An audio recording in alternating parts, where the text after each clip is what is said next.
just woke up from the strangest dream I've had in quite some time. The red-haired girl was there too, which isn't unusual in itself. She seems to just keep coming up in my mind. The last decade or so anyway. It seems strange to see her house that way without the pink flamingo leaning against the front porch the way I'd always seen it before. Her house always reflected yellow when the sun was bright, but any other time anyone could plainly see it was green. But in my dream, the house remained yellow while her t-shirt turned green in the fading sun. By the second sunset, I was almost certain it was only a dream.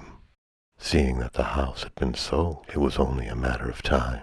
So I watched the sunset just one more time before she vanished shortly after sunrise. It had been quiet in the night, a peaceful kind of quiet. But after the red-haired girl disappeared, the silence became deafening. Didn't last though. As dreams often do, this one took me somewhere else. And I found myself down at the bottom of the ocean, looking up, observing a water squirrel, sitting on an old moss-covered stump, nibbling on some food he'd foraged, just minding his own business and not hurting anyone. And that's when the sharks came. And they circled around that squirrel. They did everything to try to intimidate that squirrel, but he wouldn't budge. He held his ground and he took away their power. 'Cause when push came to shove, those sharks had nothing on that squirrel. And all they could do was leave him to lick the last little bit of salt off his nuts and find their own food to forage. When the ocean floor finally gave way, I was reminded once again that this was only a dream. So I went with it, and when everything settled down, I found myself observing hell. There were birds everywhere, blending in with the flames, yet I could see them clear as day. The flames didn't seem to bother them, but the fact that it was snowing had them all up in a tizzy. It was still much too early to be waking up, and somehow I knew it, so I decided to stay and watch a little while longer. Soon after, the sharks appeared again in my dream.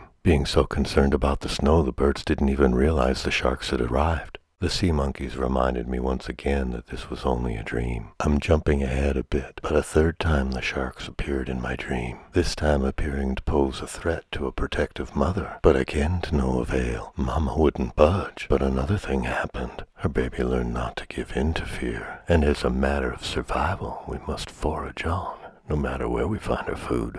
After the third time, I was glad not to see the sharks again, even where there is no fear. So with 20 minutes left to slumber, I'm sure you could only imagine how much I appreciated it when that sea turtle arrived. But one thing about dreams, good or bad, and as strange as they may be, eventually we gotta wake up from them, shake it off, and get on with our day.